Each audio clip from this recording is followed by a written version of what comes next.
Hello and welcome to Undercommon Taste. This is a podcast where we create and discuss homebrew content for tabletop RPGs. I'll be home for Christmas. Yeah, that's all I got. I'm Ian Woodworth. I'm joined by my co-host James Daly, and today we are going to be doing a holiday one-shot because it is almost Christmas time. At the time this releases, Hanukkah will have just started. We will be 3 or 4 days into Hanukkah. And it occurred to me not too long ago that though I wrote a solo game, Forever Home, like back in 2023, I think it was February 23 is for the Anamnesis Game Jam. Yeah. I never that seems about right. showcased it. I know, right? And so we decided that we were going to fix that. Yes. Mainly because it didn't require us to wrangle anyone else into a recording.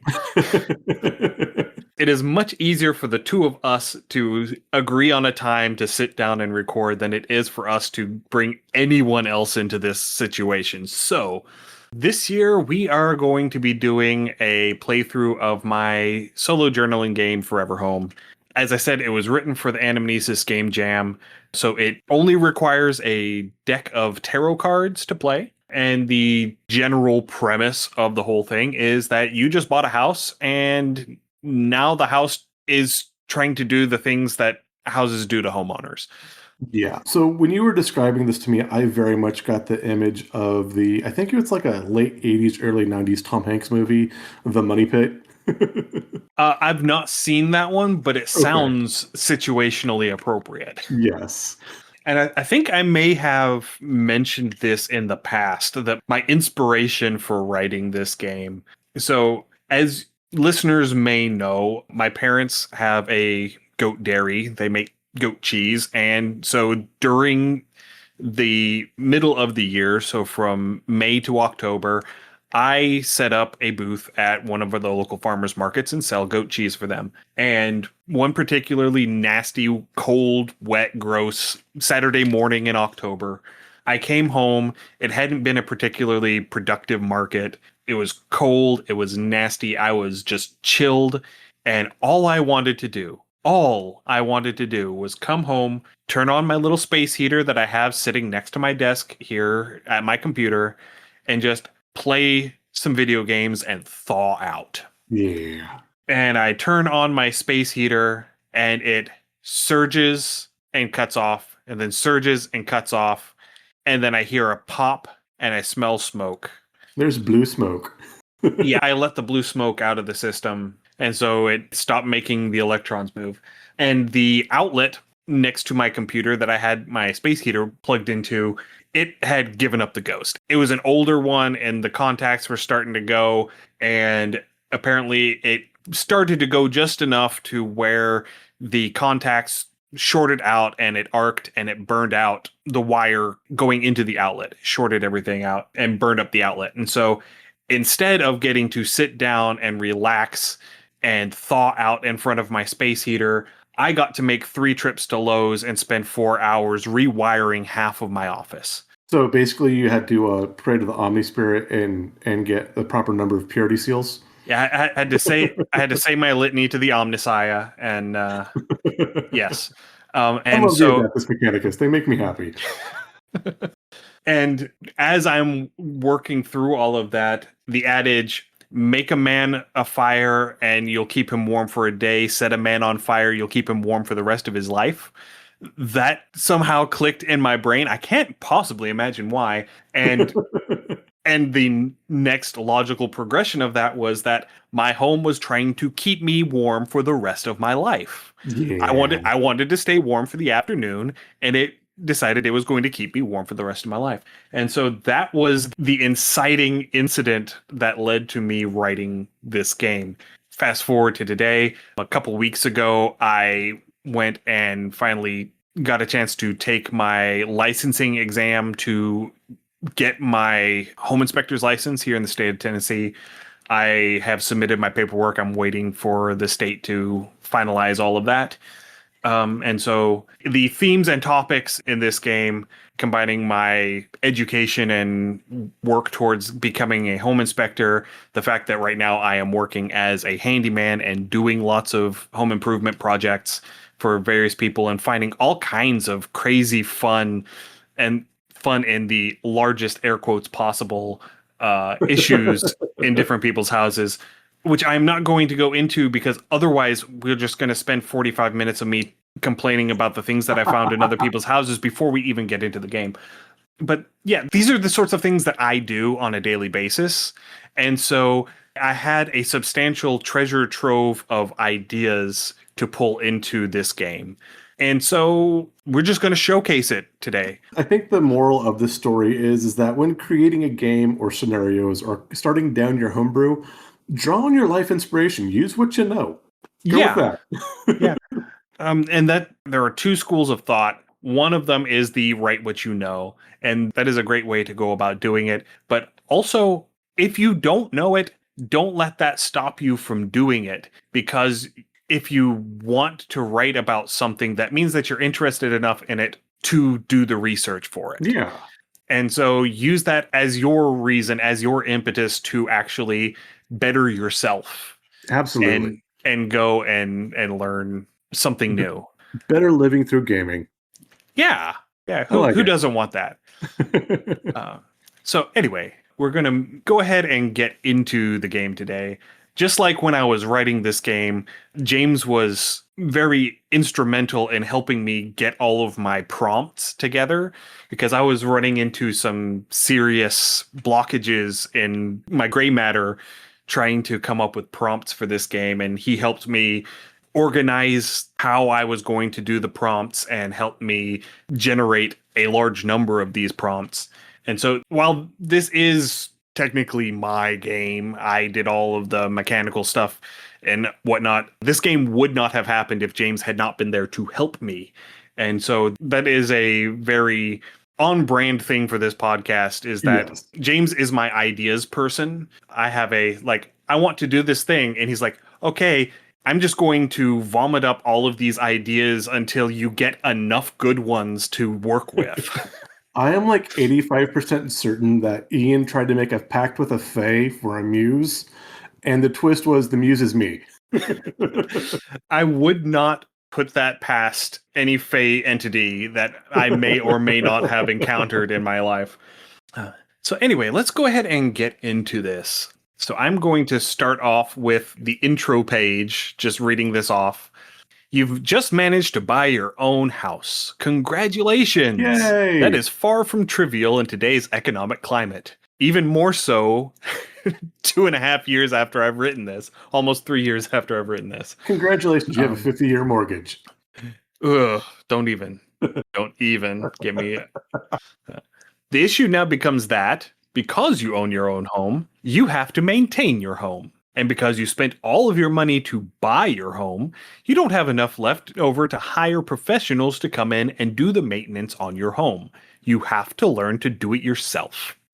This is an important conceit in this game. Even if you happen to receive a windfall of money, it is always just enough to buy the materials for the job, but never enough to hire a professional. Isn't that the way of things? Besides, you're an enterprising, intelligent adult. Why shouldn't you be able to figure out how to do it yourself? You have decided that this house is your forever home, the place where you plan to live for the rest of your natural-born life. The trouble is, your forever home seems to have a mind of its own, and it's determined to make the rest of your natural-born life as short as possible. As time goes on and you're subjected to more directed attacks from the house, the sentiment will likely become mutual.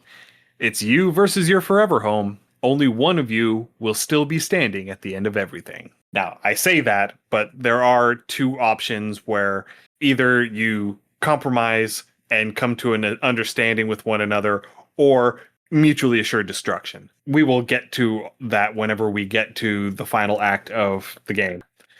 So for starters, you separate out the major and minor arcana into two separate decks. And then you further subdivide the minor arcana into the number cards, so ace through 10, and the face cards, so page, knight, queen, and king. Ace through 10 are used for acts 1 through 3. The face cards are used for act 4, and you only use the major arcana during act 5. And the way that you play the game is in each act, you will flip one of the minor arcana cards, and then you will flip a major arcana card to go with it. The minor card will determine the prompt that you're using, and the major arcana card will determine the sentiment with which you approach this particular obstacle.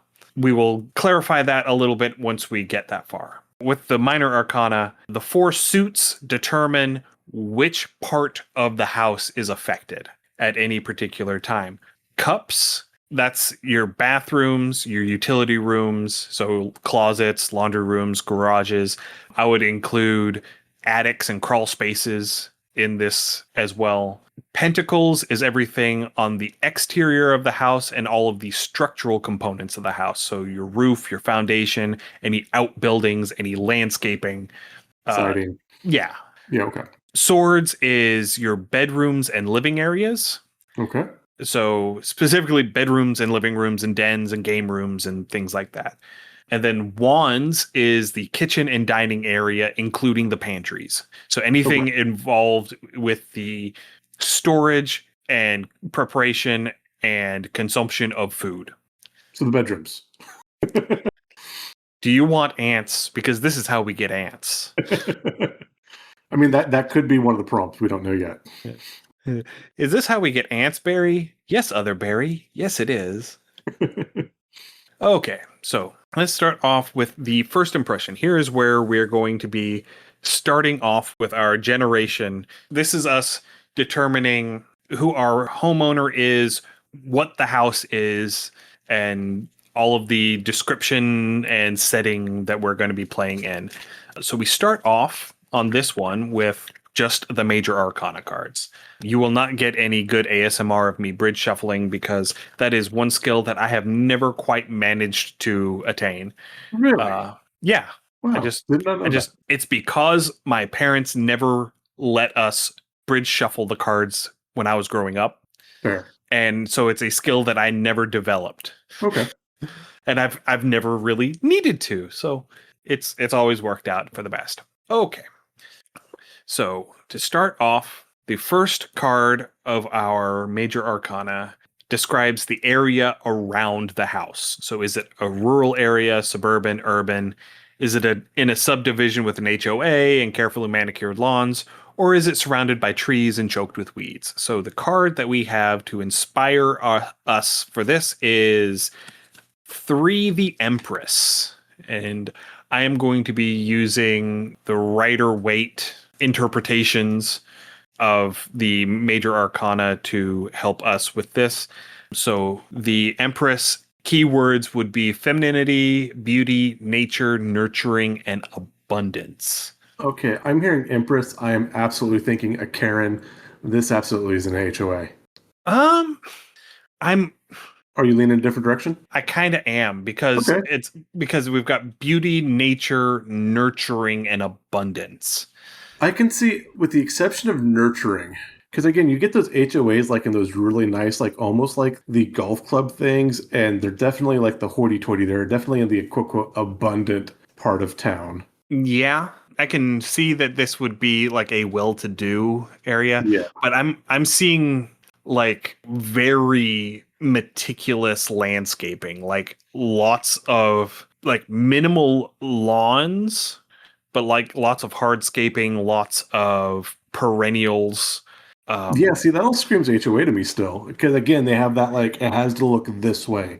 It has to be... but HOAs, they are very flat green lawns, like manicured lawns. Okay. That's the mental image that I always get with an HOA. Okay. So something more, almost like a, like if you go to a timeshare type community or a B&B type house where it's kind of in that, like maybe away from town, kind of like an outskirt, maybe like in the foothills or low mountains. Okay.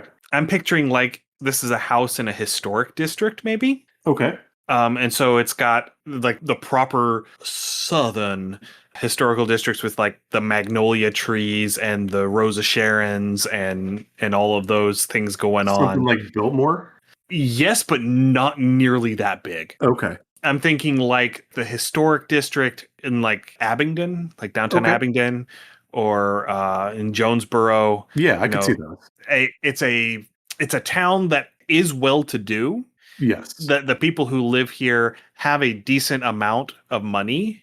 They're not uber wealthy because they're not, living in a gated community, but they are well to do. And you have to be well to do in order to have one of these historic homes because there are very strict regulations on how you have to maintain your house, which I think plays into your desire towards the HOA. Yeah, there's a definite lack of freedom and leniency towards how the house will and how the home will be maintained.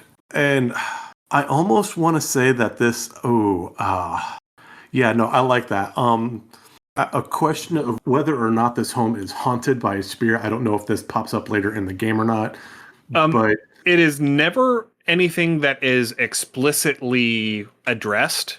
If okay. you want it to be a supernatural entity doing this and not just, the maliciousness of the house, you're more than welcome to skin it that way.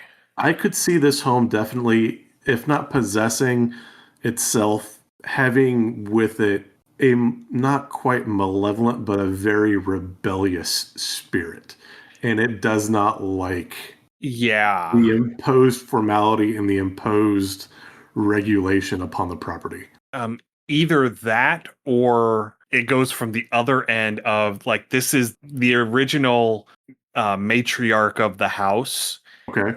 and this is her house. Yes. And how dare you change her decorations, her styling, her Yeah. aesthetics. Yes. Um, and we'll get to that here in a little bit. But I think I like that this is a house in a historic district Yeah. of a town. Okay, so the second card is going to describe the exterior of the house. So what does it look like? How big is it? How old is it? What materials are we using in the construction of it? Is it in good repair or does it need some work? Come on, the And tower. Come on, the tower. not quite. For this one, we are getting 18, the moon. So it is way down there towards the bottom. So illusion, fear, anxiety, subconscious, and intuition. Yes. So when I lived in New Jersey when I was in third grade, the house I lived in, it was an old duplex. It was fairly old, but the greenery, the wood growth is very similar to kind of what it is here in East Tennessee. It's very dense. And so like walking back from the school to this where this duplex was, there was just a front of woods, and then you had a driveway that went straight back, probably about 25 to 40 yards of just wood that was very overgrown. It didn't quite have a canopy over where the driveway was, and the house was set back deep into that. So I'm kind of thinking that maybe like some moss, some covered stone, maybe like a stone with wrought iron fence, kind of get that Adams Family late Victorian kind of building to it. I So was something I was around. absolutely feeling a Victorian because of the Empress. Yes. The Empress was instantly put me into Victorian mode. Okay. Probably some Um, constructed around 1700, 1750, somewhere in there. Maybe a little later, like early 1800s. Okay. But yeah, definitely in that sort of vibe. I like the stone. I like the stone facade. I mean, red brick would also be very appropriate, but I think a stone facade really speaks to me on this one. And coming in on that, I'm picturing lots of ivy climbing Yes. up the outside of this house. Yes, absolutely. Thick leaded glass windows. Yeah, and I like the really steep slate roofs. Yes. It's got a slate roof on it, and So a I'm little more European on the architecture. a little bit, yeah. Okay. So again, this would probably be a house you could find again less. I don't know. I'm feeling less southern and more probably mid Atlantic, not quite New England. Right. Okay. Yeah. Yeah, I'm seeing that too. Less Like, colonial and more. Yeah. yeah, this is more antebellum. Yeah. More Gothic, less Romanesque. Yeah. Yeah. So again, Gothic, you have those big. For those that understand, you have the big like pointy peaks. You have it's more ornate, where Romanesque is the kind of square, blocky, very functional look. Like, is it the Jefferson Memorial? That's the big square with the pillars. That's very That's the Lincoln. Romanesque. The Lincoln, okay. Lincoln Yeah, Memorial. that's very Romanesque, where again, something obviously like the Munsters house or the Adams family house, that would be more of that Gothic look to it. Yeah. Okay, I'm feeling this. Stone facade, slate roof. I like the imagery that you had with the shaded but not necessarily covered and crowded driveway. Yes. The greenery is encroaching. Greenery, ivy. Ivy is a very important aspect here. Yeah. And yeah, I'm picturing this as it's not necessarily dilapidated, but it's weathered. It is, yes. It is that appearance of the person who is living here or who up until recently was living here is an elderly individual living by themselves and isn't able to maintain the property. Okay. So you have the appearance of a rundown but occupied home. Yes, I could see this too, where like the mailbox is rather filled, or was at one point rather filled with notices from the historical society saying, hey, you're not maintaining this property, you need to keep it up. And they either did not care, did not have the ability or the inclination to follow up on this. And so if they were going to get fined, perhaps they knew they were on their way out and they just gave zero fucks. Or yeah, they had bigger fish to fry, and so they were just like, I'll get to it eventually, maybe, or what are you going to do about it? I'm not going to be here in a couple of years, so what? Yeah. It's like, I'm also getting the feeling that it's sort of you can't get blood from a stone. Yeah. It's like, I don't have the means to do the things that you're telling me to do, and I don't have the means to pay the fines. So go ahead. Okay, you know what? I don't think we purchased this home. I think we inherited this home. I think this was an inheritance, and this may have been a slightly removed or slightly distant relative, but that cantankerousness, that spirit of rebelliousness and cantankerousness, yes, that word, is probably a familial trait. I think so. And not just cantankerousness, but the pure pig-headed stubbornness. Yes.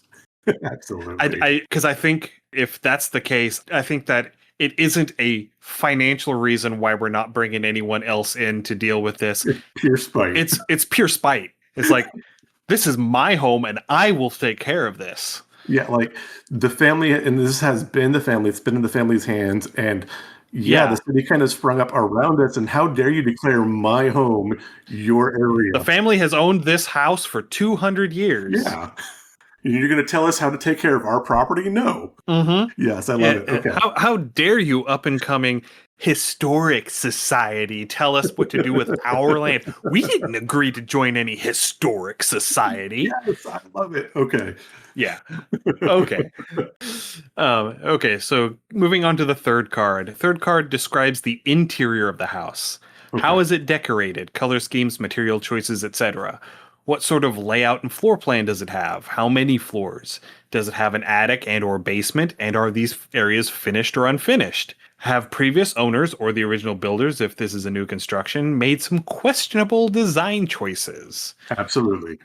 And here's where we get 16 the tower. Yes. Yes. This is the Winchester house.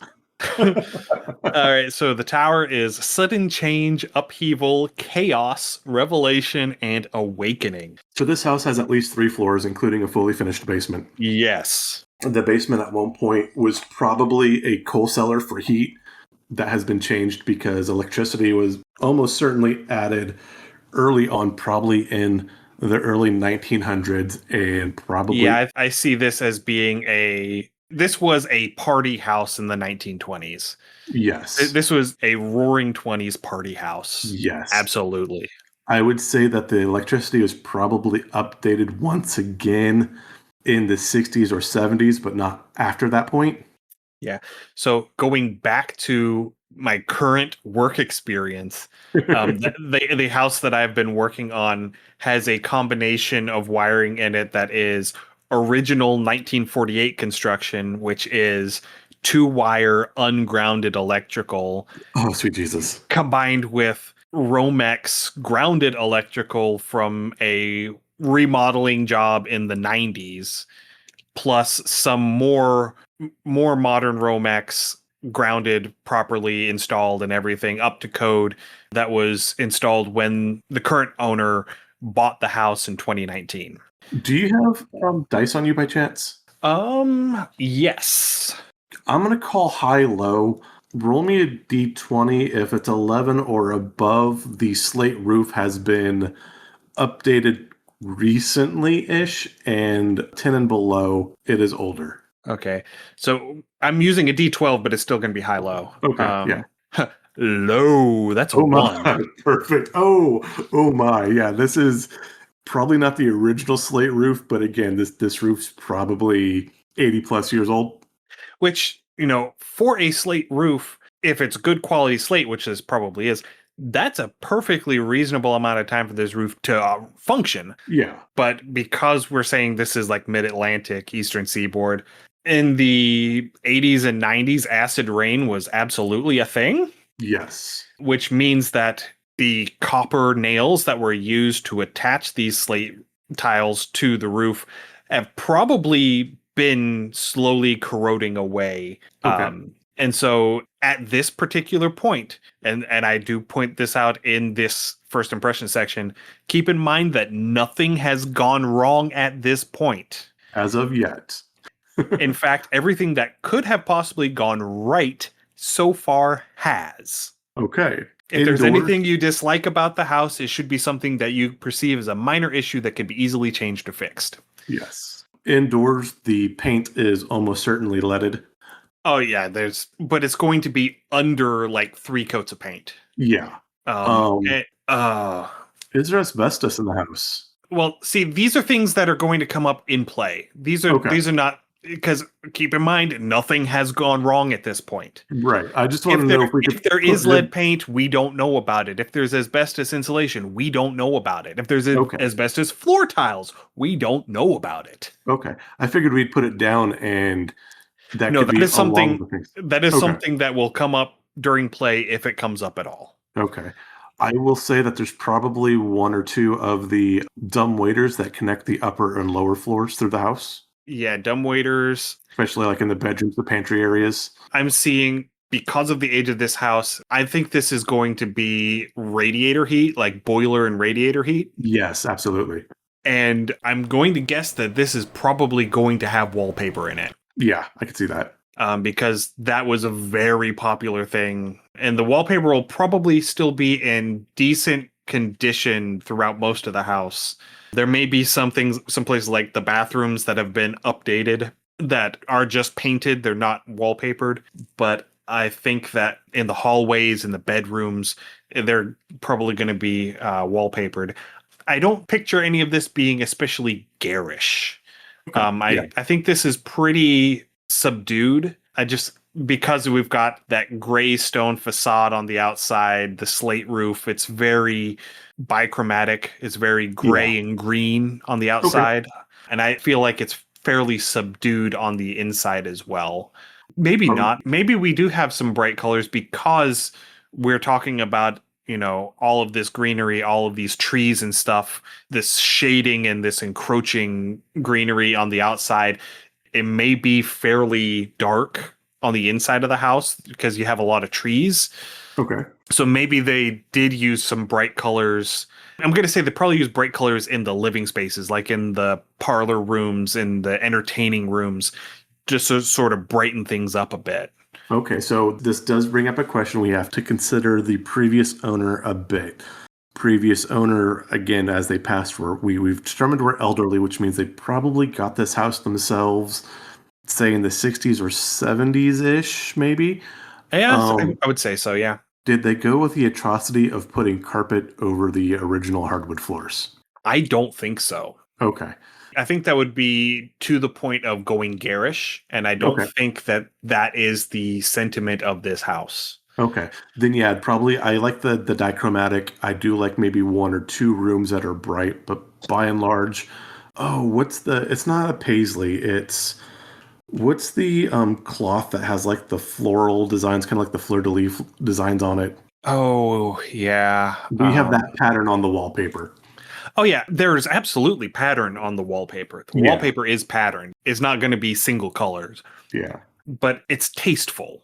yes, and Yeah. old. It's probably starting to yellow a bit. I wouldn't be surprised because it is In older. I would say that like in the areas on the southern side of the house where there is a little bit of sun that comes through, you do have some of that yellowing from the sunlight. But again, most of the house is going to be pretty dark, pretty Okay, shaded. And so it's going to be protected from a lot of that. okay. Ooh, in the attic, you have that one large stained glass window that brings in a bunch of light, and Oh, it's just that yeah. one. Yeah, So stained glass dormer yeah, window in the attic, in the finished attic. yes. Yeah. Okay, Okay. Okay, so moving along to the next part, this is where we determine who the house and the homeowner are. okay, So at this point, we remove the fool and we remove the world from the major arcana deck for reasons that will be apparent at the end of the game because the fool and the world have special prompts for them in act 5, and so we need to make sure that we don't use either of them for the homeowner or the house at this okay. point. So we're going to shuffle those first 3 back in here, and then we're going to shuffle up. So the first card is the homeowner card. This card represents the protagonist and will shape their personality and how they respond to the house. 9, the hermit. Yes. This fits with the family lineage. I love it. All right. So I'm going to be using the upright interpretation for the homeowner and the reversed interpretation for the house. Okay. So the interpretation for the hermit is soul searching, introspection, being alone, and inner guidance. This is definitely somebody, they are a single person. They may be one of those individuals who has decided that my bloodline ends with me. Okay. There are definitely those individuals like, I don't want kids. I never want kids. I am perfectly content living by myself and not having to rely on anyone else. I could see that. Have you ever played Stardew Valley? No, I have not. Okay, so the beginning of Stardew Valley, it starts that like your grandfather writes you a letter Yeah. that your only I've played Harvest Moon that Stardew Valley is based is on. based off of. Yeah, so Yeah. again, it's that you are tired of the rat race and you open this letter and you get your moment of reprieve. And so I could see this as again, it's kind of that rat race thing, you're trying to live in whatever community you're in and you realize that you're inheriting this home and I mean, the fact that you don't have to pay rent anymore is a huge financial burden Oh, that is yes. being lifted off of your shoulders. And you are very much ready to kind of step back from working those 45, 50-hour weeks and slowing down just a little bit to kind of catch your breath, maybe refocus your life a bit, kind of figuring out again, this is probably a single homeowner Yeah. going with the hermit.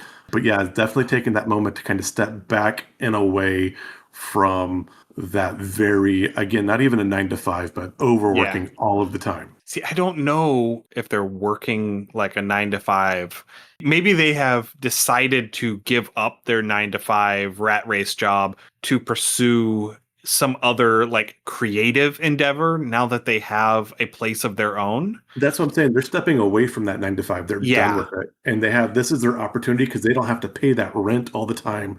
So they Yeah. can give up that job and kind of figure out what they want to do with their lives now. Yeah. Because this strikes me as, this house strikes me as the sort of familial house of a family that has assets. They may no longer be as wealthy as they once were, but they are not hurting for money. I'd say within factions or parts of that, yes. They have enough passive income to live comfortably as long as they make, Manage. yeah, as long as they manage their money and, live within their means. Yeah. Okay. And I think, just given the whole soul searching, introspection, inner guidance parts of this strikes me as somebody who is, they're going in with the intent of making like self-help content. Okay. Whether they're writing a blog or doing a YouTube channel or writing books or something along those lines. This is giving me like self-help guru vibes. Yeah, they're going to learn a whole lot of self-help through this. Okay. Yeah, I like it. I think we can work with this. Okay. And then the house is going to be 6, the Among the lovers. lovers. Yes. Yes, I love it. Okay, so the lovers reversed is self-love, disharmony, imbalance, and misalignment of values. So again, this house is, again, possessed or has the spirit of the family matriarch. And the owner thinks that, yeah, they're done. The family line's done with them. And the house, the spirit, whatever there is very much not happy with that decision. And therefore trying to push the owner to get out of the home as much as possible. And so be it with, hey, you've got to go to the store to get repair stuff or whatever that is. It's trying to get the owner out of the home to bring a family or whatever back into continue said line. So the house is playing matchmaker in a Hallmark movie. Yes. I mean, this is Christmas. That is situationally appropriate. I like that. And it's, it is self-love. It is doing this for selfish reasons. It is doing this so that it can maintain its existence. Yes. And, disharmony, that is very much, it is creating all of these issues that are going to be problematic in the life of the homeowner to force them to engage in external interactions. Yes. Because the desires of the estate and the desires of the homeowner are at odds. Yes. And that is the misalignment of values there. Yes. Okay. I'm happy with that. I am absolutely happy with that. Okay. So now that we have that, we set those 2 cards aside. So they are not going to be playing into the responses that we're going to be making on this. And we're going to shuffle up the remaining major arcana cards and moving into Act 1. So we play out 3 cards and lay them before us. At this point, I am going to be reversing half of the cards in the major arcana deck and shuffling to try and get us a good split of upright and reversed cards for our prompts so that we know how we're going to be responding to our prompts. Okay. All right. So we're going to start off. We've got the 2 of rods or the 2 of wands. So this is a kitchen area. In this area, you hear a faint but persistent noise. What is it? And for responding, we have 15, the devil, upright. Oh my. So 15, the devil, is shadow self, attachment, addiction, restriction, sexuality. Oh my. Oh, yes. So shadow self, attachment, addiction. So you hear a faint but persistent noise in the kitchen or pantry areas. We can go ahead and do all of our prompts and then resolve them all together, or we can resolve them individually as they appear. I think it would be best for us to do them all at once. Okay. So that way we can work them in together if they're appropriate. All right. Or if they work together. Next up is going to be the 4 of Pentacles, which is an exterior structural. Okay. You can feel an intermittent vibration in the floor. What is causing it? To which we are going to respond with 1, the Magician, upright. So manifestation, resourcefulness, power, and inspired action. Okay. All right. And then finally, we've got the 6 of Wands, which is back into the kitchen. You're walking through the area when out of the corner of your eye, you notice a spot that's a different color. What's going on? Okay. I think I've got the kitchen. And then for our response, we have the Fool, upright. So beginnings, innocence, spontaneity, and a free spirit. That's Of appropriate for course. that's Yes. appropriate for that prompt. All right, so I think we're going to start with that. What I'm seeing in the kitchen right now, and feel free to flag me if you disagree, but I'm thinking that the stoves are gas and there is a Oh yes. gas leak within the stove. And so as you spend any significant time within the kitchen, those fumes start to make you feel a little fuzzy, a little dizzy. Your decisions probably are not the best as you are becoming, like I said, a little fuzzy due to the gas. I'm going to say because we're still in Act One, Okay. um, and so these should be fairly Escalating. minor. Yeah, Yeah. yeah, we need room for escalation. Yes. I like that, but I think that the leak is small enough Yes. that it's not really noticeable. There's not enough gas coming out to where you can even smell it, really. Okay. But there is just like a tiny pinhole leak at one of the fittings to where, like, if you were to put soapy water on it, you would see the bubbles, Okay. but where you're not going to really necessarily smell it. But it's in such a space where it's sort of starting to discolor the tiles around it, maybe, Okay. because this is a leak that has gone unnoticed for years. Okay. And so we have years of this gas sort of just slowly trickling out. And it's over that long of a period of time, it has created this staining effect on the Okay. wall. Okay. Um, And that's what I was thinking, like I said, because again, going with that whole like the devil, going with the addiction and okay. what were the Yeah. other things? That's what I'm saying. If you're in the kitchen for a significant amount of time, 30, 40 minutes, like if you're in there about that time, you're starting to feel kind of Yeah. lightheaded and a touch loopy. Yeah. Attachment, addiction, restriction, the shadow self. Yeah. So like I said, if you're in the kitchen or if you're by the stove, and again, it's not enough that like it would spark or anything like that, but again, without proper ventilation, if you have the windows and doors closed, you feel a little loopy. Not crazy Yep. loopy, but you feel uninhibited, we'll say. Well, and there is, because this is an older house, this is going to be drafty. Yeah. There is going to be a lot of just natural airflow through this house, which is also going to help keep you from noticing that this gas leak is there. Yeah, it's probably why it's gone undetected for so long. Yeah. Yeah, I can see that.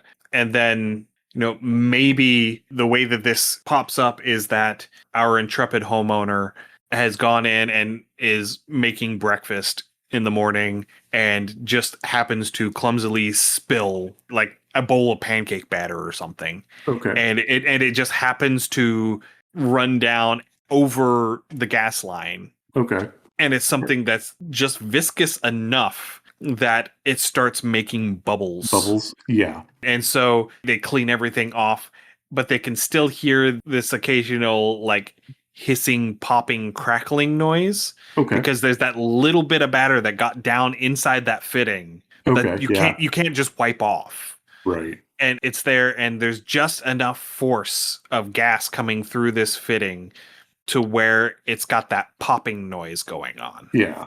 Okay. All right.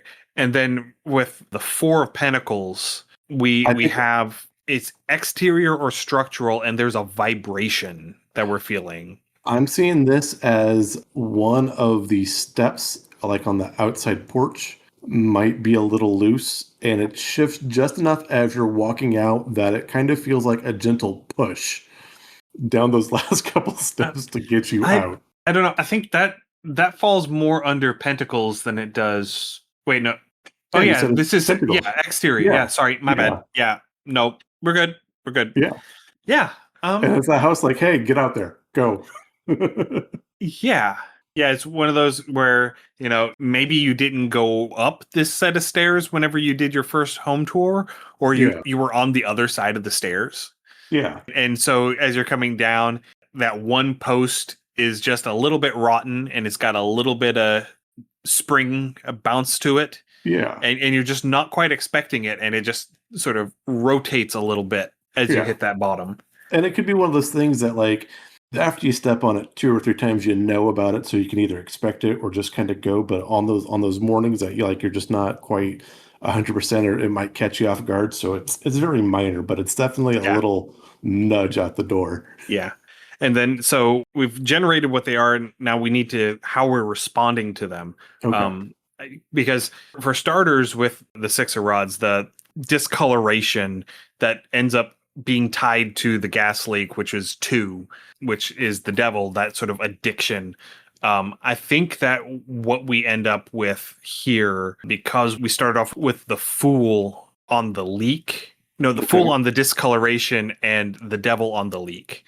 I think that with the Fool on the discoloration, we're like, oh, that's going to be an easy fix once we get this leak taken care of. All we have to do is, cut out this one tile and just replace it with another tile. It's a tile. How hard can it be? Yeah, tiling is not a problem at all. No, Yeah. tile work is never a big deal. And it's not like we're doing the whole wall. We're just doing this one tile.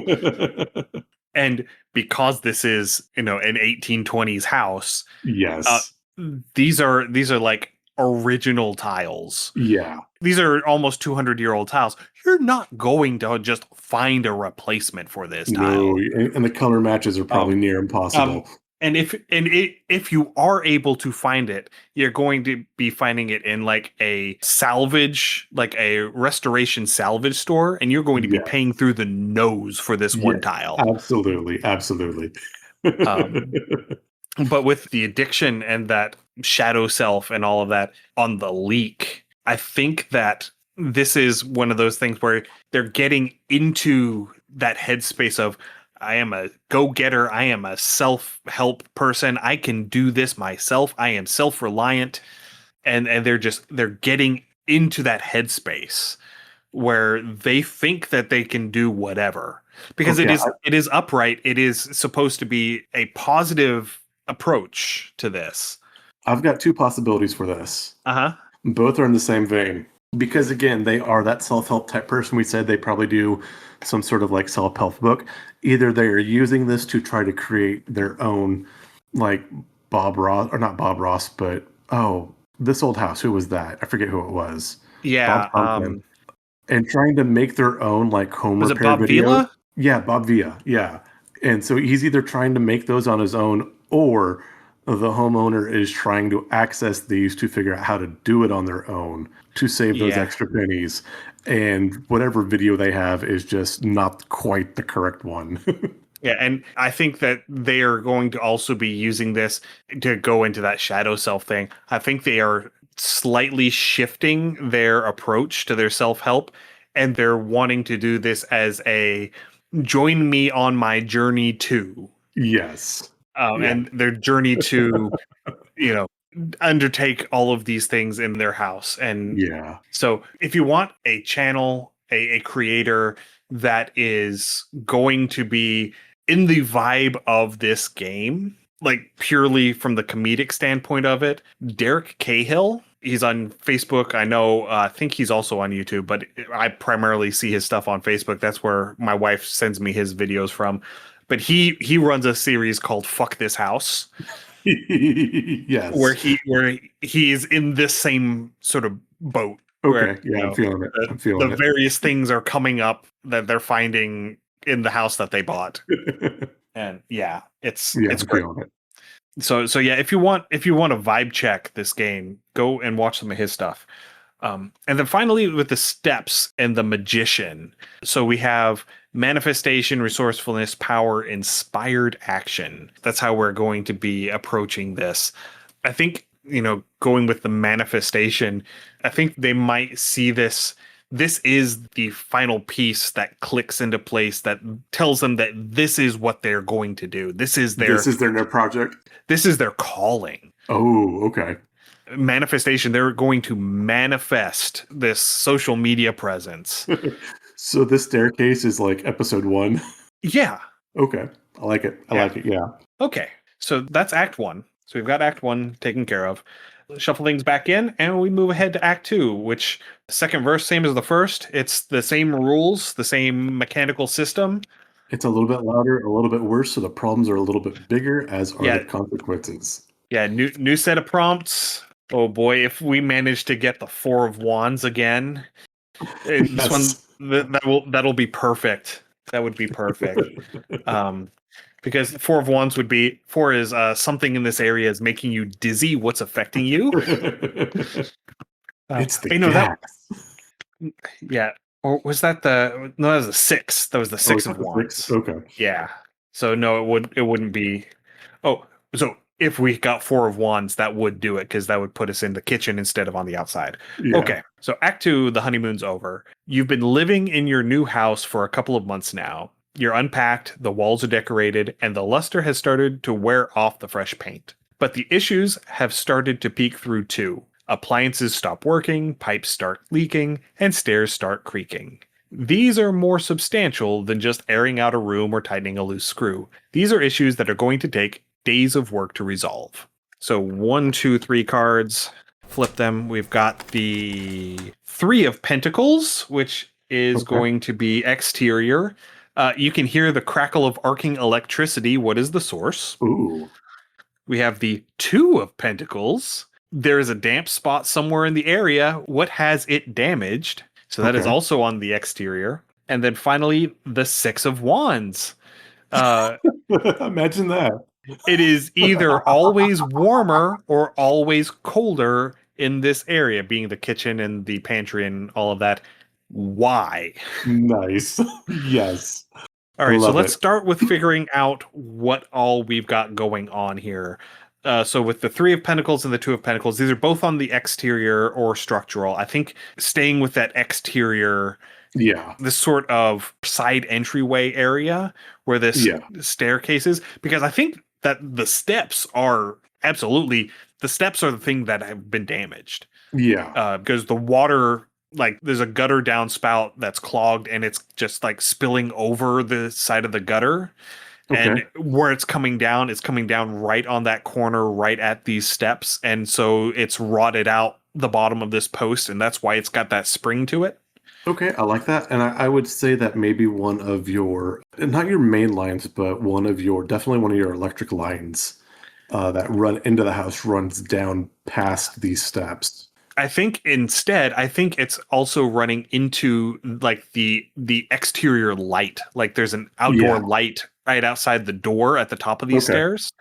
And because it's spilling over, it's almost clearing the light, but the eaves are just shallow enough that it's sort of, because with this being a big historic house, they're going to have the half round gutters. They're not going to have the contoured gutters that you see on most modern houses.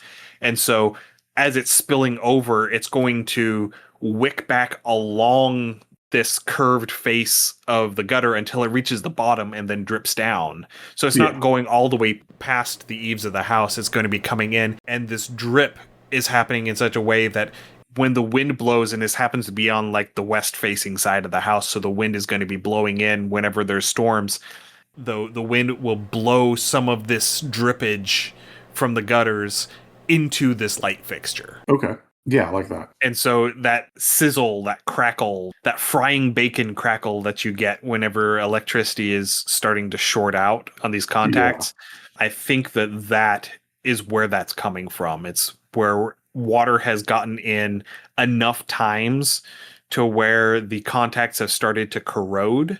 And so it's not getting as good of a contact as it used to. And so it's arcing a little bit. Okay. And then with the Six of Rods, we're back in the kitchen. We have a spot that's either always warmer or always colder. Why? Is this the refrigerator going out? Or maybe the oven temp is just like way off, and like, again, you're trying to like bake stuff, but your oven's not getting the heat it's supposed to because you do have that gas leak.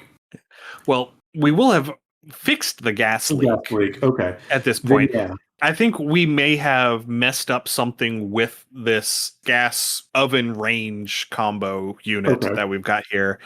I think that maybe we cracked something, or maybe we didn't reconnect everything correctly, like in the correct order. Just an eye that's not working. And so like there's like a little bit of sediment that's getting in the lines and starting to clog things up. And so the gas flow just isn't quite where it was. Yeah. You're just not getting the volume of gas flow that we were. A little bit of that pancake batter is still blocking the line that you haven't Oh noticed yeah. yet. Yeah. A little bit of it got in the line whenever you separated it and you didn't get it Yeah, out. Yeah. And now it's gotten all dried up and crusty down yeah, like at the inside of the nozzle. And yes. so maybe it's gotten stuck on the inside of where the pilot light is supposed to Ooh, be. okay, And so the pilot light just keeps going out on occasion. And so okay. you go to like preheat the oven and you'll come back in 5 minutes and you're smelling gas. You're like, where is that coming from? And you open the oven and you see that it's not lit Yeah, I like it. because the pilot light's gone out again. Okay. All right. So for our response to the Three of Pentacles, which is our electricity, we've got 21 the world upright. So that is completion, integration, accomplishment, and travel. I think that's pretty concise in that this is one of those few instances where we have identified the issue and we are able to correct it.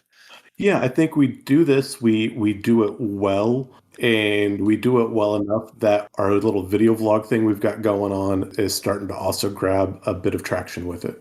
Yeah, and I think this gives us that big confidence boost. Yeah, Like maybe a little too to, much. to the point of approaching hubris. Yes, I was just going to say, yeah, just a hubris. I love it. Yeah. So I can fix anything. So next up is our wet spot and our prompt for that. Just a little wet spot. Okay, we have our first reversed card. Uh-oh. 7 the Chariot reversed. Ooh. So self-discipline, opposition, and lack of direction. Okay. That's reversed. Read that again, Yes. reverse. Self-discipline, opposition, lack of direction. Oh. We're trying to track down where we're getting that arc, and we can't find it. So like we have No, to like no. wind- This isn't the arc. This is the water damage. Oh, this is still the water damage? Okay. Yeah, the arc was the 3. Okay, the arc was a 3, so we did the 3 well. Okay, I had Yeah, it flipped. we did the 3. We got the world on the 3. So Okay. we did flawlessly on, Okay. on that one.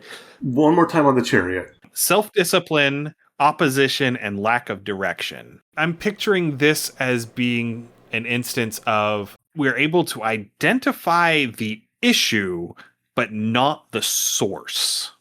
Like we don't think Yeah, about so the I'm fact thinking- that it's the gutter is clogged and leaking all the water out here because maybe it hasn't rained for a few days, and so Okay. we just know that there's a big wet spot here. And so we think that maybe it's water that's welling up from the ground. Maybe it's just that this is a, secluded corner and it just doesn't get sunlight and doesn't dry. And so maybe we think that we need to put in some sort of drainage to fix this. Oh, so like we're trying to dig a whole French drain for it? Yeah, I think this is Okay. like there's a red herring almost in this. Yeah. Okay. And that self-discipline, because there is a certain meticulousness that you have to have whenever you're putting in a French drain to make sure that it functions the way it's supposed to. Yeah. And I think that will be a thing. And that lack of direction, I think that is the interpretation that I'm putting towards this, is that this is them not being able to identify the source of the water. So they're fixing they're fixing the symptom but not the source. Okay. I'm good with that.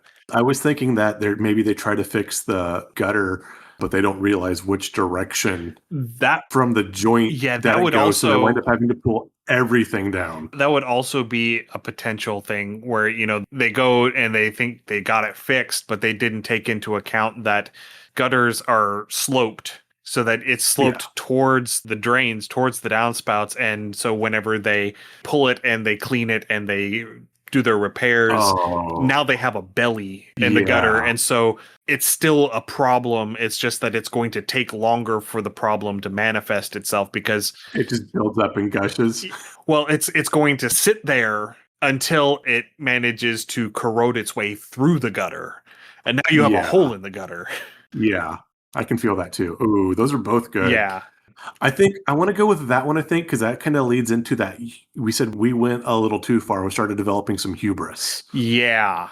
Yeah, I like that. And because we are still putting in the drain, we're still fixing the problem. It's just that we're fixing the symptom and not the cause. Yeah. I like that one. Yeah. Okay. And then for our kitchen issue, we have 13 death reversed.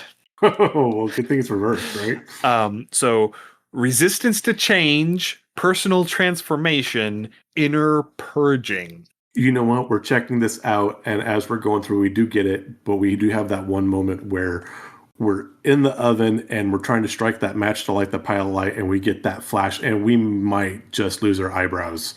Oh yeah. And and I think that this is the point in our creator journey where it becomes apparent to us that we may have gotten a little bit ahead of ourselves. Yeah, probably. This is the first point where we think where we come to the conclusion that we may have bitten off more than we can chew. That will absolutely happen, yes. Yeah, because we have gone from home repair to appliance repair at this point. Yeah. And that is something that sometimes that's something that I don't do. This is that quick check again. We had the drains and we didn't realize we had the check to the hubris. This is definitely the wrist slap saying, hey, check that hubris. Yes, this is where we have where the house is definitely giving us that check yourself before you wreck yourself moment. Yeah. That come to Jesus moment, that moment of humility, Yeah. if you will. Okay. So I think we have pretty well covered those three. So we're going to move on to Act 3, which again functions mechanically the same as Acts 1 and 2, just with new prompts. So Act 3, shots fired. Despite your best efforts, you can't seem to keep up with the house. Every time you fix something, something else seems to break, almost as if the house is doing it on purpose. But the house isn't doing it on purpose. That would be crazy. Only a crazy person would think that the house was actively breaking itself to inconvenience the owner, right? Right. So your house has upped the ante. These are no longer inconveniences. These are potentially life-threatening issues if left unchecked. From infestations to catastrophic leaks to appliances that are inexplicably electrified, the house is no longer pulling its punches. It is trying to make you leave. It's only a matter of time before someone actually gets hurt. So we are shuffling. We're dealing out our 3 minor arcana cards. So our end of 2 actually fits, kind of bridges right into this really well. I like it does. So the first one we've got is the 5 of Wands, which is us back in the kitchen. A hole has suddenly opened up in the area. What caused it? How extensive is the damage? I think this is going to play into our gutter. This is going to play into our leak. Yeah. Because when we repaired the gutter and we mispitched it, there's nothing to say that it has to leak over the outside of the gutter. True. It's quite possible, even probable, that it's going to leak over the inside of the gutter, especially if we happen to rotate it just a little bit to where the inside of the gutter is just that littlest bit lower than the outside, which will reinforce that we think we fixed it because we don't see any water coming over the outside of it anymore. Okay. And then if it's going inside, then we're definitely crossing electric as well. That is a potential, but what we've got is we've got water leaking down the inside of the wall. It's coming in. It's coming in behind the stone facade and down onto the interior of the wall. So we're starting to get that black mold. Yeah, I'm thinking though that the thing that's going to happen is that it's going to come down the wall and it's going to hit that subfloor and it's going to pool out towards the center of the room from that. Oh, you just have like a swimming pool in the middle of your kitchen. You're like, what the hell? Yeah, but it's under the flooring. And with as old as this house is, it's probably going to have tile floors. So you're not going to notice anything until the subfloor fully gives. And so you're walking through and you step on this tile and suddenly this tile goes into the basement. It's like that scene from Indiana Jones where he's doing the Grail quest and he steps on the false panel. Exactly. Yes. Okay. Exactly. Okay. I'm right there with you now. Okay. So that is our sudden hole. Next up is 3 of Pentacles. We're staying on the outside of the house. You suddenly have daylight streaming in where there ought not be daylight in this area. What has happened? Again, that's that gutter. Yeah, because another thing that will happen, especially with like stone facades that are attached to the house, is if you have water intrusion, especially in colder areas, which we have established that this is not in the South. This is somewhere mid-Atlantic or possibly even up, not quite into New England, but we're talking about, Pennsylvania, New York, New Jersey, somewhere in that the upper mid-Atlantic. One of the things that can happen is that the water can get in behind the facade and then it freezes and expands. And so Yeah. you end up having the mortar that's holding the rocks onto your wall starts to crack. It starts to separate from the rocks. And then you end up having the whole facade start crumbling off of the front of your house. Yeah, I like this too. And I think the way we misapplied the gutter initially with the belly and then it turned slightly in towards the house, perhaps either there was like a winter storm that came through or something like that, but as that gives, that section of the gutters actually falls and pulls away from the house and pulls section of it with it. Uh, Not on this one. Okay. Because you don't attach the gutters to the facade. You attach it to Okay. the ends of your rafters. You attach it to the Okay. roof structure itself. Okay. Gotcha. But what we end up having is like a period of maybe 2 months where we have slightly above freezing during the day and then it drops down below freezing at night. So you get that expansion. So you get that constant melt and thaw going Yeah. on the inside, and that just accelerates this process. Yes. And so whenever we fall through the floor, about that same time is when we're trying to track down where this water came from. That's when we find all of this facade that has broken loose and is literally just gravity fit inertia holding it in place. Yeah. All right. And then the final one, still on the outside, the 10 of Pentacles. Oh dear. A city building inspector has just arrived to inform you Oh. that something in the area is in violation of city building code. What is not to code and how is it in violation? Oh, this is absolutely that historical districting. Yes. They have sent enough warnings and they're done. Yeah. And because this is supposed to be a more threatening thing, because normally I would say it would be something like you put a modern mailbox out at the end of the driveway, but that's not enough. That's not substantial enough.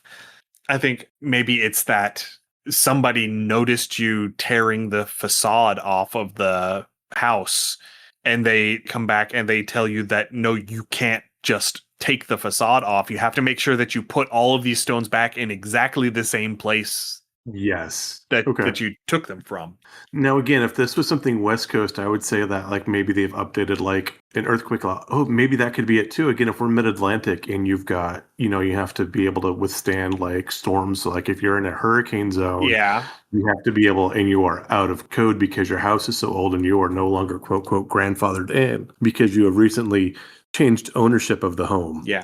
And, going back to our gutters, actually, I remember a news story. God, this was probably 15 years ago now, if not more. Actually, no, it would have been more. It would have been about 20 years ago because I was still in high school when this happened. There was somebody who had one of these historic homes up in Abingdon, Virginia, who they had gone out of town for a week and they came home to find that somebody had stolen all of the copper guttering off of their house. And then so they went and they hired a company to come out and replace the gutters. And then the historic district told them that no, you have to put copper gutters back because Oh, sweet Jesus. it's a historic house. It has to maintain the appearance. And it was a whole big news story about because the insurance company wouldn't pay for the copper gutters, they would only pay for the, the standard aluminum gutters, the modern aluminum gutters. And so and it was a whole big thing. And I don't remember how that ended up ultimately resolving, but there was a lot of hurt feelings with regards to that. Yeah, And I think that feels right. that feels better. That feels more That does feel right. Yeah. like we have acknowledged that the gutters were the problem. And so we took the gutters off of the house and they came and told us that we have to put the gutters back. Yeah, I like Uh, that. Now, again, if you're willing to roll a high low, when we stepped through the floor, Did we injure ourselves? Did we potentially sprain or break an ankle? Because at this point, we said the stakes are higher, and the house is threatening our health at this point. All right, so are we saying that low is yes, high is no? Yes. Um, that's a 10. No, we did not actually injure ourselves. Okay. Nothing but our pride. All right. We're good for it. I like it. I think maybe we were actually recording ourselves, like selfie mode, Yeah. recording ourselves when we stepped into this hole in the floor. We were recording ourselves and talking about how good we've worked on the pipes and stuff. And how Yes. the amount of work that and how successful we've been on the kitchen. And it was alive. It wasn't a recorded, it was alive. Oh yes, there's a live stream. Absolutely. We were doing a live stream AMA and Yeah. and oh yeah. Okay. So let's do our responses. So for the 5 of rods, which is the hole in the floor in the kitchen. Okay, this works. This is 3, the Empress reversed. So creative block and dependence on others. Oh, at this point, you realize that this is probably going to be more than what you think you can afford out of pocket. And so you start asking for donations to continue fixing the house. Yeah, this is where you decide to start up the Ko-fi to fund Yeah. to fund your project, to make your creator fund so that you can keep working on this. And also this sort of creative block. You have this moment where this is a very sudden thing. This is something that Yeah. has put Completely out of left field. completely out of left field, put egg on your face, possibly literally if you were eating breakfast while you were walking around doing the AMA. Yes.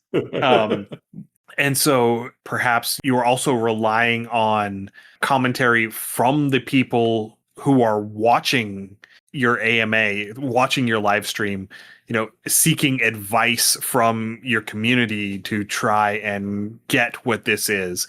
And it's breaking that illusion that you are a competent individual who knows what they're doing. Yes, absolutely. Okay. So for our 3 of Pentacles, which is our stone facade that's falling off the side of the house, we've got the Fool upright. Beginnings, innocence, spontaneity, and a free spirit. Let's see here. I think that this becomes a thing where we are able to identify what the problem was, and we're able to finally put all of the pieces back together, and we understand what needs to be done now. It has given us that pinpoint to tether ourselves to figure out, this is the starting point of this job. This is what I have to do to get started, is I have to remove this facade so I can access everything. Yeah, I think as we do this too, this is probably where we start trying to cut that corner and going outside of the historical district code.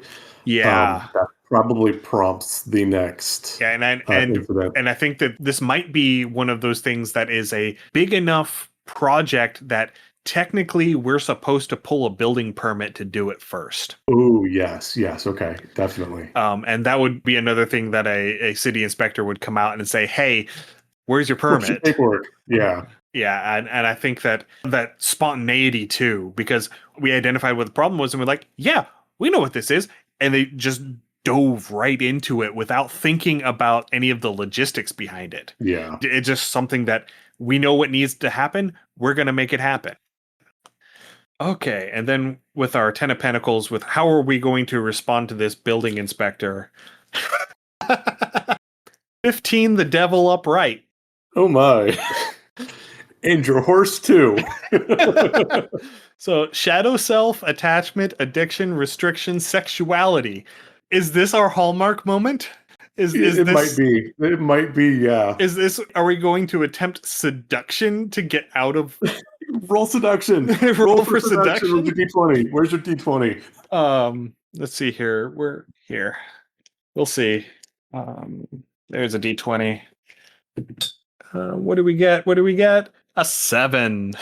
Oh, it was it's the introduction. It's the starting of the Hallmark movie. Yeah. They are not impressed. No. They like the house. They are not impressed. Yeah. This is the part where we find out that they're a married Mormon with 3 kids at home. and they're like very uncomfortable with the fact that our homeowner is coming onto them in a Yes. potentially romantic We tried. bent. Yeah, We tried.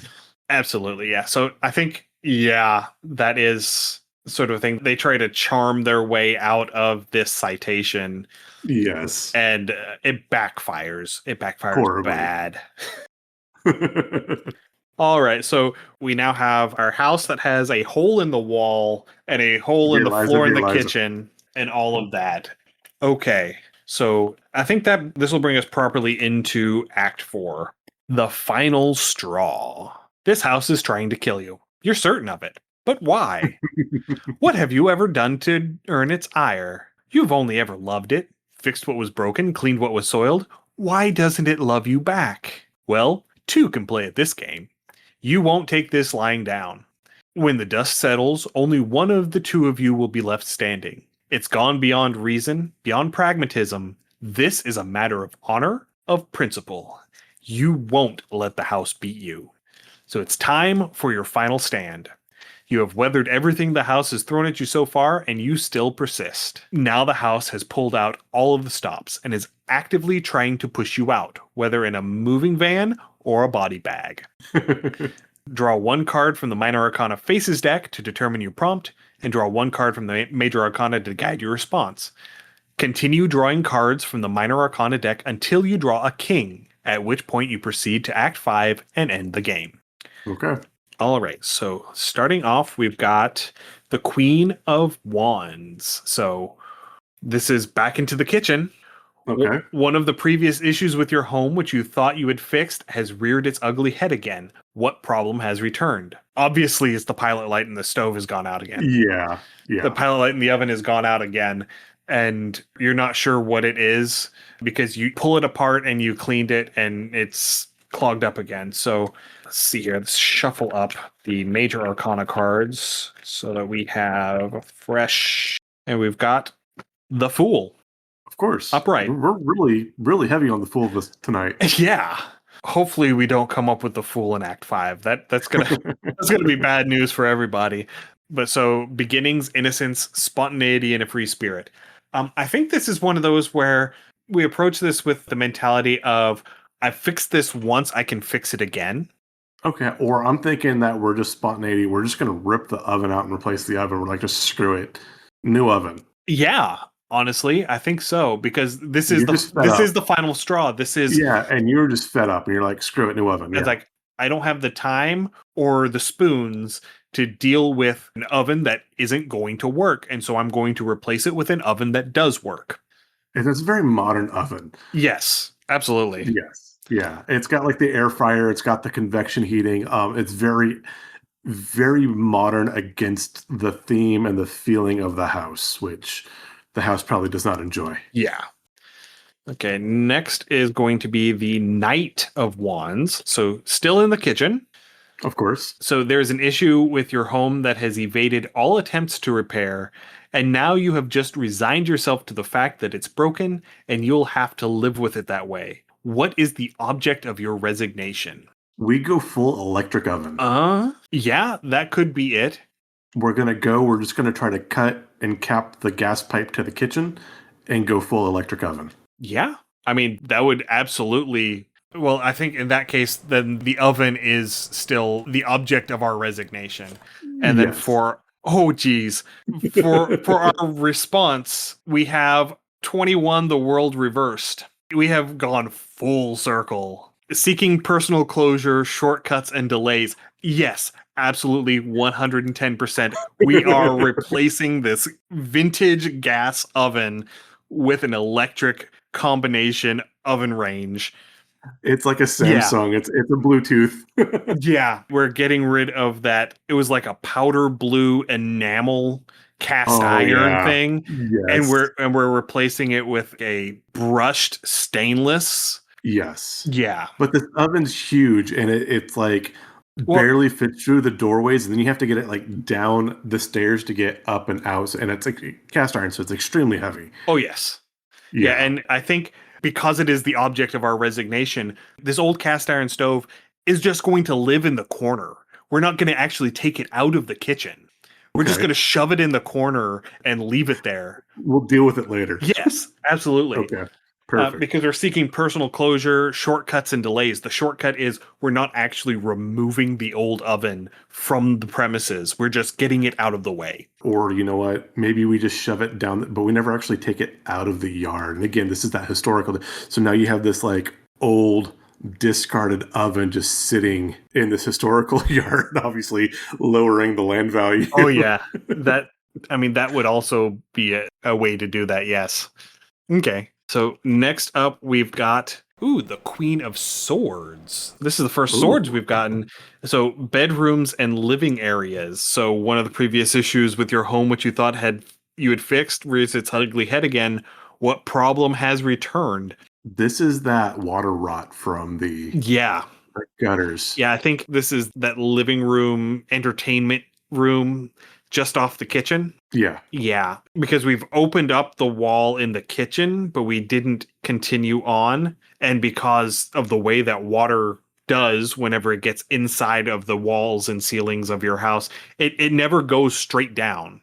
It always goes off to the side and then goes down. So part of this water traveled along the header, along the top board of your studs, and it came down inside the wall in the entertainment area, and that's when the black mold starts coming out. Yeah, I was gonna say this is where we're getting our mold check. We see the wallpaper is starting to bubble and peel off, and it's starting to grow this black mold all over it.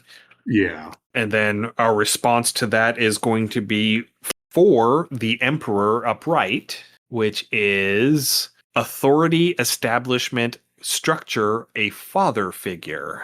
Authority, establishment, and structure. I think that we are going to try and twist this in our social media presence and trying to establish ourselves as somebody who has done this sort of thing before. And we're going to try and make it seem routine, seem like a common thing to do. Yeah. Okay. It's like, this is just water it's damage. Mold, it happens. Yeah. Yeah. It happens. It's mold. It happens. Yeah. Yeah. Oh, silly water. It just does what water and mold does. It's fine. Yeah, absolutely. This isn't a big deal. You're like coughing and hacking your lungs out every night. Yeah. All right. And then the next one up, we have our king. Okay. And it's the King of Cups. Oh my. So this cups was bathrooms, utility areas, including attics and crawl spaces. Okay. So this would be like the bathrooms, the mud rooms, like the entry foyer, attics or basements. And I think because this leak has been the driving force of everything, I think that maybe what we have realized is that as we start working on this mold issue in this entertainment room, in this parlor room, and we're having to cut out large sections of the wall, which it's plaster and lath because of how old this is. This is not a drywall wall. Yeah. And as we're opening things up to air it out and to clean it out and to repair it, that's when we notice that the subfloor under that front foyer area is starting to rot out because it's been saturated too.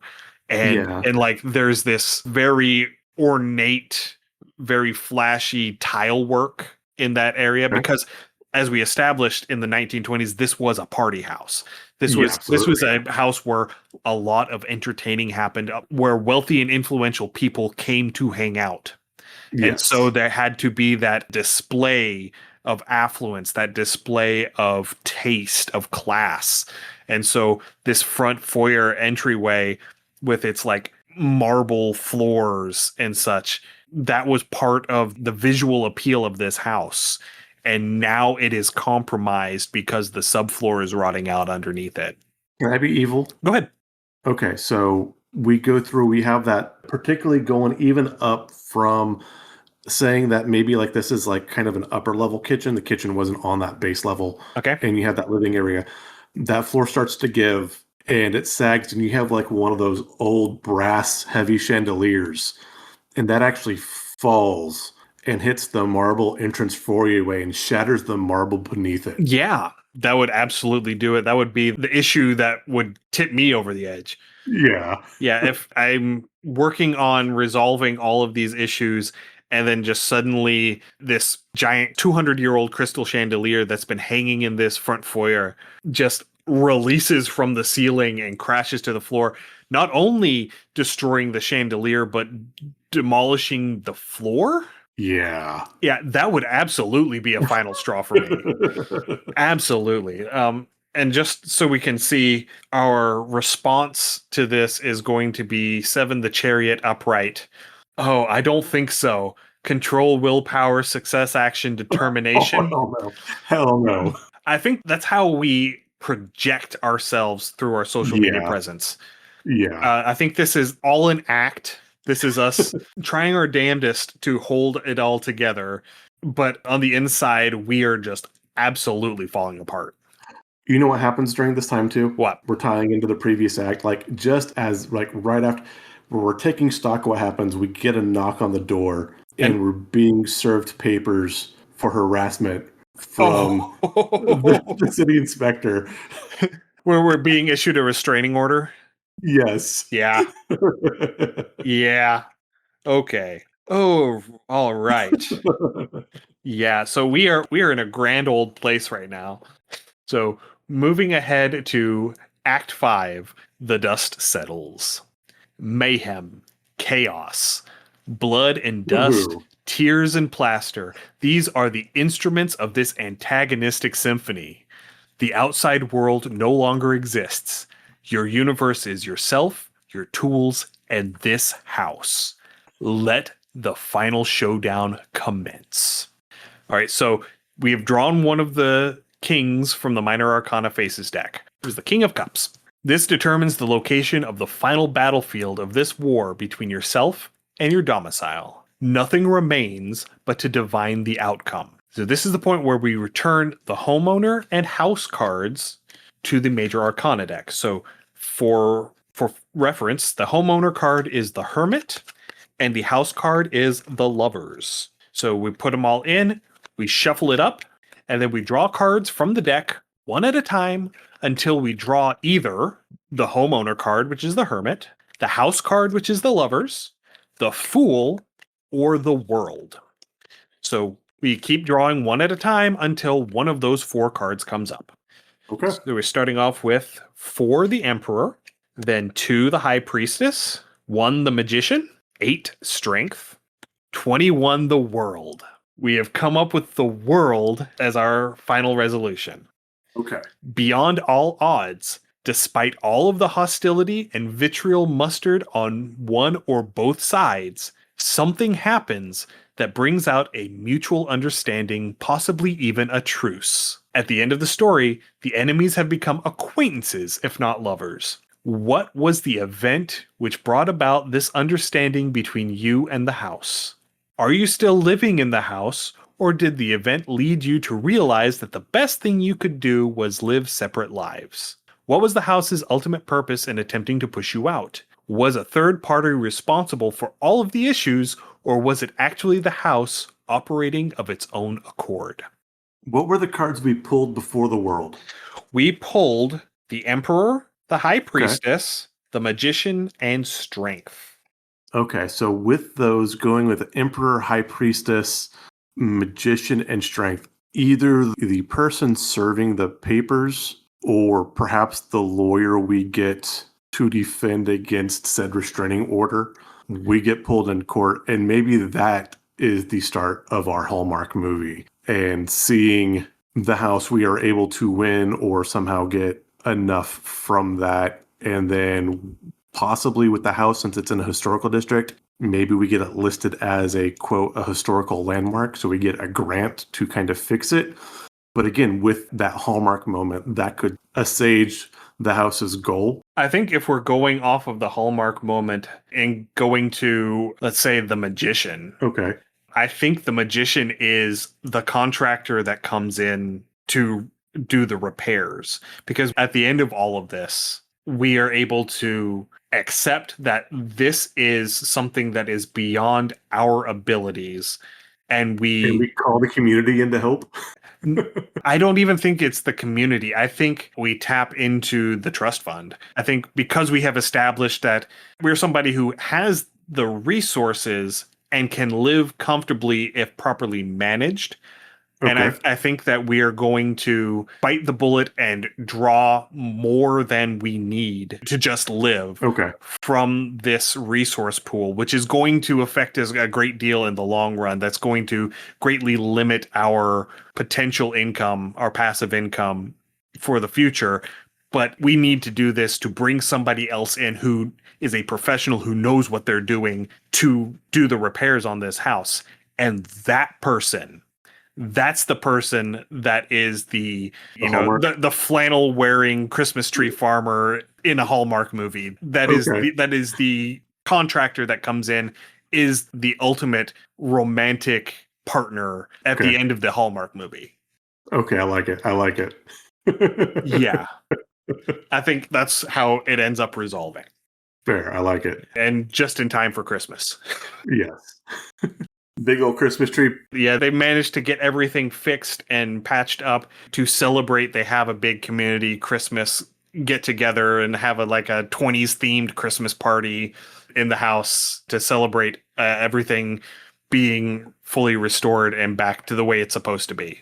Okay. Yeah. I like it. I like it. Yeah. We had a happy ending. Yeah. Yeah, the world is the only happy ending, by the way. So we had a 1 in 21 chance of getting a happy ending and a 3 in 21 chance of it not ending very well for at least one person. We pulled the full, what, 3 times, 4 times? 3 times, yes. We pulled the Yeah, full so I three mean- times. And the very next card was the lovers. So the house would have won. done. And looking at everything, the fool ended up on the very bottom. So it was never going to be mutually assured destruction. I like it. No, that was a lot of fun. That was a lot of fun. I like that. I like how that turned out. This ended up much better than my initial playtest of this game. I think my initial playtest, the house ended up winning, and like my homeowner ended up having a mental breakdown, like a complete psychotic episode. I like it. Yeah. Ooh, you summoned the Amityville house. Yeah. So yeah, that's Forever Home. That is the game that I wrote for the Animenesis Jam. That is the game that you can find on our itch page, undercommontaste.itch.io, for $3 whole. Woohoo. And so go and pick that up and have some fun playing it. There are definitely some elements that, now that I'm coming back to it, 2 years later, with all of the game design information that I have learned over those 2 years, if I have the time over my daughter's Christmas break, the first thing I'm going to try and do is get All Is Well With My Soul layout done so that I can get it released. But if I'm able to do that and I still have some time, I might try and do a revised second edition of Forever Home with some modifications, some clarifications. Like, for example, I had forgotten until I got to the page for Act 5 that we don't actually draw a response major arcana card when we draw a king. We just go straight into Act 5. Gotcha. And then the whole concept of flipping half of the major arcana cards upside down so that you have a chance of upright or reversed interpretations of the cards as your responses to the prompts. That is not in the original rule set, and that's absolutely something that I would suggest adding to help flesh everything out. It's been a long time, and I have slept since I did my playtest, so I don't remember it exactly, but I think that when I did my playtest, I was using upright and reversed for my prompt responses. And this is a perennial thing that you'll find with game designers, is that if they don't have other people read and playtest their games, which I didn't, I playtested this myself to make sure that the mechanics worked, and I published it because I was on a deadline. I was a game jam. This actually came out. I actually got this turned in like the day after the jam closed, and Sam Lee was gracious enough to let me go ahead and include it in the game jam anyway. But yeah, that is something that you run into as a game designer, is that sometimes you understand how it works in your head, but you don't always remember to put that on the page. That does happen. And this is one of those instances where I understood in my head that that was something that was supposed to happen, but I forgot to put it on the page to let other people know. But anyway, that brings us to the end of our playthrough of Forever Home. This was an interesting game for me to design. The layout it's not incredible. It's functional. Functional is good. Functional is good. The font I used and the colors that I used was supposed to be evocative of blueprints. If I were to go back and do it again, I would probably do like a faint grid behind everything rather than just a flat color to bring a little bit of contrast into it. But all of the images that I put into this game, they're all a bunch of floor plans that I put into this game. They all came from a book called Home Plan Suggestions from 1921. These were all layouts for mail order homes. Okay. And so, yeah, all of the blueprints that you can see on the pages throughout the book, they all come from that book. There's just a collection of floor plans that you could order materials lists in the 20s and have sort of like akin to the Sears Roebuck houses, where you buy a house and then they ship all of the parts to the lot where the house is going to be, and you have a construction company assemble everything like a giant IKEA set. Nice. This is akin to that, but it was more of you get the book of floor plans and you would find the floor plan that you wanted, and then you would order the blueprints for the house that matched the floor plan that you wanted, so that you have the designs to build the house. So it's akin to that, but it's not the same. You're not mail ordering all of the rafters and the studs and all the flooring and all the appliances. You're not mail ordering all of the stuff. You're just mail ordering the blueprints to build the house. Okay. And then the illustration on the cover is actually using the same colors, the same fonts, and the same image as a 1921 Sears Roebuck mail order home catalog. Nice. Yeah, and that was fun. It was a fun, interesting endeavor. Actually, rewind a minute. The image was from a Sears Roebuck homes catalog. The cover design was based off of another floor plan book, specifically called Selecting Your Home, and it was from the 1920s. Yeah, this was all designed after 20s mail order home catalog. Anyway, we have rattled on for entirely longer than I intended to. But we had a whole lot of fun doing it, and I'm really happy with how the game ended up turning out. So thank you everyone for listening. If you have any comments, suggestions, or ideas, send us an email, undercommontaste@gmail.com, or come join us on our Discord. You can find a link to the Discord on our website, undercommontaste.com. I have recently revamped the Discord a little bit to convert it from, I didn't realize I hadn't done this yet, from a private server to a community server. So now we have a rules page and everything. When you show up, you have to announce yourself and you have to note that you have read the rules. And so I'm going to try here in the new year to be a little more active and be a little more intentional in starting conversations and maintaining conversations on the Discord, trying to build up a little bit more community. So if you are a listener and you want to help be in that community, I invite you to come over and join us and chat with us, because I really want to work towards that. Yeah. Now, again, that's hopefully something I want to work on as well, too, with the new year. Another thing I'd like to do this year, too, is if they do the Solo and Not Alone bundle again this year, I would like to, again, test more of those out and get those out to the community, and probably have a page or at least a section on our Discord for that. But that's something you can also find with us. If this is your first time listening, we're so glad you found us. You can find all of our other episodes. Just search Under Common Taste on your podcatcher of choice. And you can find our talks with other game content creators, our homebrew stuff, or our deep dives into RPG lore, like our current Dragon arc that we've been working on for the past several months. Yeah. So this is going to be the last episode of 2025. We always take the last 2 weeks of the year off because of the holidays. We will be back with our next episode, the first episode of the new year, on Wednesday, January 14th, because the normal release would have landed us one on New Year's Eve. Obviously, we're not going to be doing one on New Year's Eve. So we're going to jump another 2 weeks past that to January 14th will be the first episode of 2026. And that's where we're going to be doing our next Dragons episode.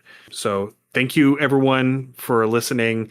Thank you for joining us all this year. We look forward to seeing you in 2026. Stay safe, and we'll see you in the new year. Happy holidays and happy gaming. Thanks for joining us for another episode of Undercommon Taste. Our theme song is Massacre Anne, written and performed by Mary Kroll and used with permission. You can find Mary online at marykroll.bandcamp.com or on Patreon at patreon.com/Dr. Mary C. Kroll. Our logo is by David Sutherland. You can find more of David's work on deviantart.com/David Sutherland or on instagram.com/Willex_73. We'll be back in 2 weeks, so stay safe, and we'll see you then.